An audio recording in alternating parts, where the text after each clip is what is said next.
सो अब हम देखते हैं स्ट्रिंग फंक्शंस जो कि आप डायरेक्टली यूज़ कर सकते हो। स्ट्रिंग्स फंक्शंस प्रेजेंट होते हैं string dot h header file में।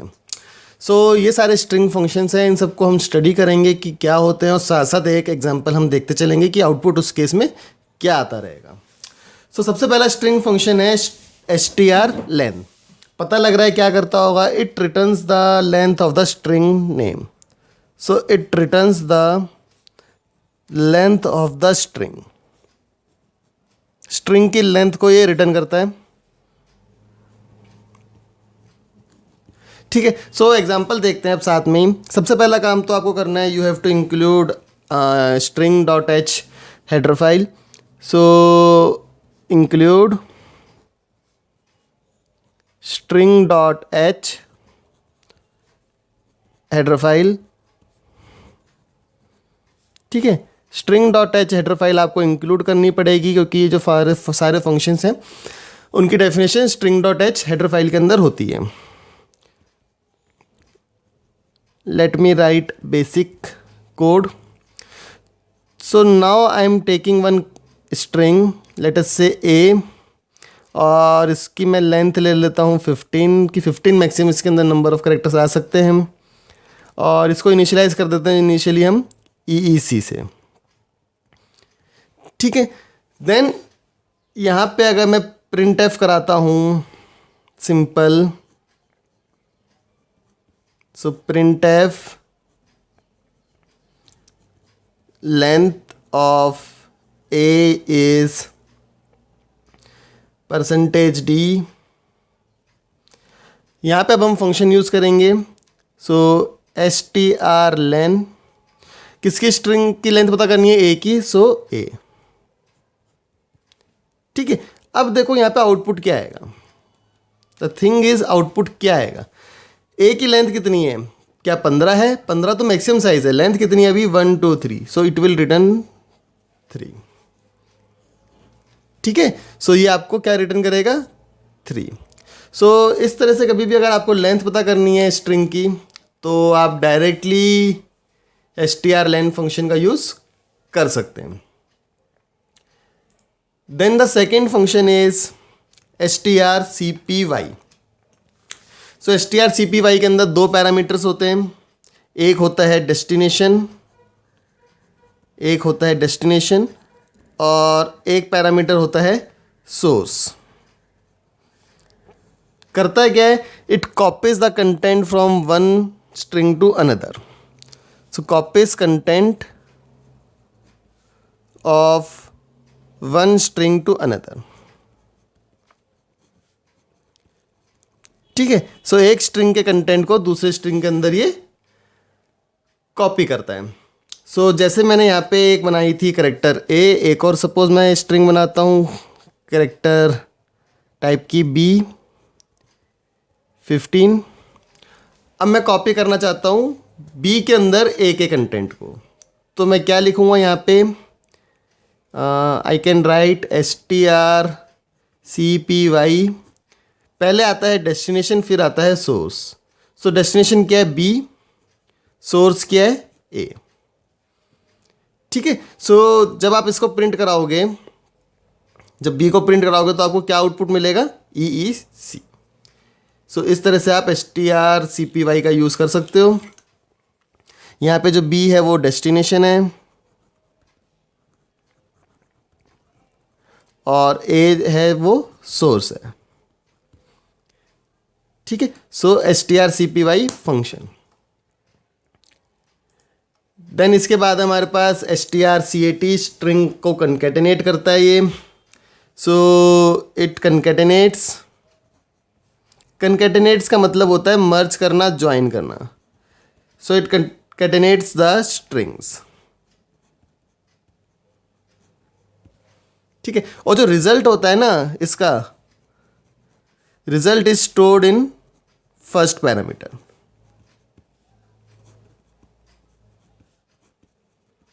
पहले पैरामीटर में रिजल्ट स्टोर हो जाता है।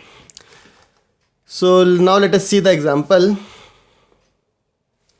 सपोज मैंने एक और स्ट्रिंग ले ली यहाँ पे करेक्टर C10 और इसके अंदर मैंने वैल्यूज सेट कर दी क्लासेस। ठीक है, अब मैं EEC और क्लासेस को मर्ज करना चाहता हूँ या कंकैटिनेट करना चाहता हूँ, तो मैं लिखूँगा strcat और यहाँ पे लिख देंगे हम A, C। ठीक है, तो कंकैटिनेट कर दिया हमने A और C को। अब जो इसका रिजल्ट होगा वो किस में स्टोर होगा? A के अंदर। तो अगर अब मैं पुट एस कराता हूँ, प्रिंट कराता हूँ पुट एस A को, तो हमें आउटपुट क्या मिलेगा? In this case we will get the output as EEC classes. ठीक है, सो ये कंकैटिनेट हो जाएगा, A और C दोनों मर्ज हो जाएंगे, ज्वाइन हो जाएंगे और रिजल्ट किस में स्टोर हो जाएगा? A के अंदर। सो वो है आपका strcat, स्ट्रिंग कंकैटिनेशन। उसके बाद अगला फंक्शन है strcmp, स्ट्रिंग्स को कंपेयर करता है। So it compares the string.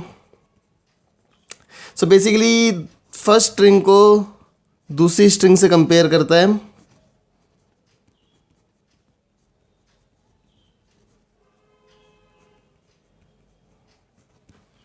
ठीक है, सो फर्स्ट स्ट्रिंग को दूसरी स्ट्रिंग से ये कंपेयर करता है। अब इसमें देखो तीन वैल्यूज हो सकती हैं, 0, कोई नेगेटिव वैल्यू और कोई पॉजिटिव वैल्यू। 0 होता है जब दोनों स्ट्रिंग्स आइडेंटिकल हैं, सेम हैं, और आइडेंटिकल की हम बात करते हैं एस्काई वैल्यू में बिल्कुल सेम है। नेगेटिव कब आएगा? जब एस्काई वैल्यू पहली स्ट्रिंग की ASCII of first string is less than second, कि जो उसकी एस्काई वैल्यू पहली स्ट्रिंग की अगर दूसरे से छोटी है तो नेगेटिव रिटर्न करेगा। ऐसी पॉजिटिव क्या करेगा? जब ASCII of first string is greater than second, तब ये पॉजिटिव रिटर्न करेगा। सो अब इसके लिए देखो मैं सिंपल सा एक और स्ट्रिंग ले लेता हूँ। लेट अस से मैंने ले लिया कैरेक्टर D15 और उसको मैं कुछ इस तरह से ले लेता हूँ EEC। इसमें एक E को मैंने स्मॉल ले लिया। ठीक है, सो अब देखते हैं कि क्या होगा। सो अगर मैं लिखता हूँ printf परसेंटेज, या फिर एक हम इंटीजर टाइप का वैल्यू ले लेते हैं जिसके अंदर रिजल्ट को स्टोर कराएंगे। So int result, so result is equals to strcmp। मैं किसको कंपेयर कर रहा हूँ? A और D को। सो A, D। अब देखो A और D में क्या होगा? A की एस्काई वैल्यू D से बड़ी क्योंकि एक इसमें स्मॉल e है, तो ये एनी पॉजिटिव नंबर रिटर्न करेगा। तो अगर आप रिजल्ट को प्रिंट कराओगे इस वक्त, इन this case you will get any positive value, कोई भी पॉजिटिव वैल्यू हो सकती है, वो आपको रिटर्न होगी। ऐसे अगर आप A और B को कंपेयर करोगे, अब इफ़ यू कंपेयर A और B now, result is equals to strcmp A, B, तो क्या मिलेगा? अब देखो B के अंदर A की ही वैल्यू है, आइडेंटिकल वैल्यू है, तो यानी ये दोनों आइडेंटिकल हैं, तो यहाँ पे अब आपको रिटर्न होगा 0। ठीक है, so it returns the integer value. 0 कब करेगा? जब सेम है। पॉजिटिव कब करेगा? जब पहले की एस्काई वैल्यू दूसरे से बड़ी है। नेगेटिव कब करेगा? जब पहले की एस्काई वैल्यू दूसरे से छोटी है। सो इस तरह से strcmp फंक्शन काम करता है। Then we have 3 more functions. सबसे पहला तो है स्ट्रिंग रिवर्स। नाम से पता लग रहा है it returns the reverse of string. So palindrome के टाइम पे आप इसका यूज़ कर सकते हो। Then this is str lower, it returns the string character in lower case. Lower case में रिटर्न करता है और ये अपर केस में रिटर्न करता है। ठीक है, सो इनका भी यूज़ देखते हैं कि कैसे यूज़ करते हैं हम इन तीनों फंक्शंस को। सो सबसे पहले देखते हैं स्ट्रिंग का रिवर्स वाला, strrev। सो स्ट्रिंग रिवर्स का फंक्शन देखो, मैंने ऐसे कहा कि आपको पैलिंड्रोम के टाइम पे बहुत ज़्यादा काम में आएगा ये फंक्शन। सो अगर हम सिंपल प्रिंट करा दें, so if I right printf %s और STR मैं ए को रिवर्स में प्रिंट कराता हूँ। तो अब यहाँ पे देखो आपको आउटपुट क्या मिलेगा, ए के अंदर क्या वैल्यू है अभी EEC, सो आउटपुट आपको मिलेगा CEE, जो कि EEC का रिवर्स है, उल्टा है। ठीक है, सो इस तरह से आपको आउटपुट मिल जाएगा।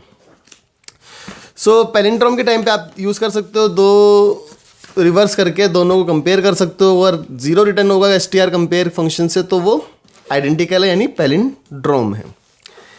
ऐसे ही अगर हम यहाँ पे प्रिंटएफ कराते हैं %s STR LWRA, तो क्या रिटर्न होगा, देखो EEC कैपिटल में लिखा हुआ है पूरा, लोअर है तो ये रिटर्न करेगा EEC। ठीक है, सो STR लोअर। ऐसे अगर हम कराते हैं अब STR अपर वाला फंक्शन यूज़ करते हैं, सो लेटस से मैंने लिखा printf %s STR UPRA, ए नहीं, हम करते हैं D अब, सो D। तो क्या रिटर्न होगा, देखो E कैपिटल है पहला, सेकंड E स्मॉल है तो उसको भी कैपिटल कर देगा, और C तो कैपिटल है ही। सो इस तरह से देखो आपका पूरा ये प्रोग्राम मैंने लिख दिया है यहाँ पे, जिसमें सारे स्ट्रिंग के फंक्शंस को यूज़ करके दिखाया है, उनके आउटपुट क्या आएंगे वो करके दिखाया आपको। So this is string library function.